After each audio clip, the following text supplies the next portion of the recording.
BRS party రాష్ట్ర అధ్యక్షుడు కేసీఆర్ పిలుపు మేరకు నర్సాపూర్ మండల ప్రజా పరిషత్ కార్యాలయం ఎదుట ఎమ్మెల్యే సునీత లక్ష్మారెడ్డి అధ్యక్షతన ఆధ్వర్యంలో రైతు నిరసన దీక్ష చేపట్టారు. ఈ సందర్భంగా ఆమె మాట్లాడుతూ రాష్ట్రంలో గత 10 సంవత్సరాల నుండి రైతులు సుభిక్షంగా ఉన్నారని, రైతుల పంట ఎండిన దాఖలు లేవని, కాంగ్రెస్ ప్రభుత్వం వచ్చి 3 నెలలు గడిచేలోపే 100 ఎకరాలలో రైతులు పంటలు ఎండిపోయాయని, పంట నష్టం సహాయం చేయకుండా రైతులను మోసం చేస్తుందని అన్నారు.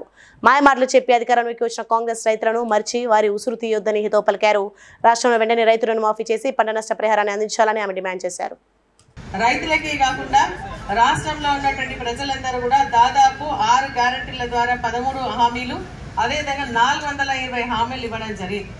మళ్ళీ నిన్నటికి నిన్న మళ్ళీ కొత్తగా ఎంపీ ఎలక్షన్స్ కోసం మళ్ళీ హామీలు ఇవ్వడం జరుగుతుంది.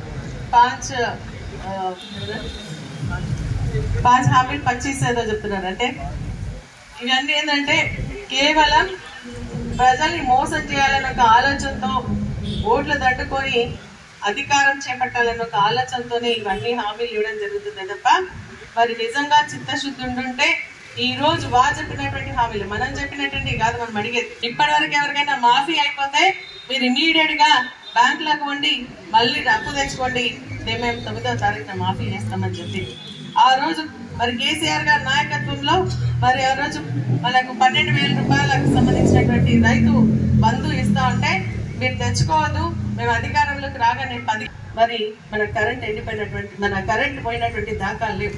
1 నిమిషం కరెంట్ పోతే ఇంకొక ఇమీడియట్ గా వేరే సబ్స్టేషన్ అందుకునే విధంగా కూడా ఆ రోజు లైన్స్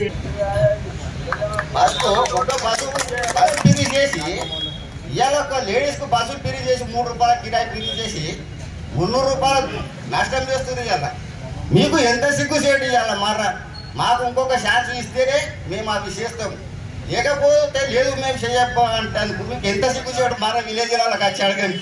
మీ అందరికీ ధన్యవాదాలు. Please like and share, subscribe to BCN Telugu News. Please like, share and subscribe to BCN Telugu News.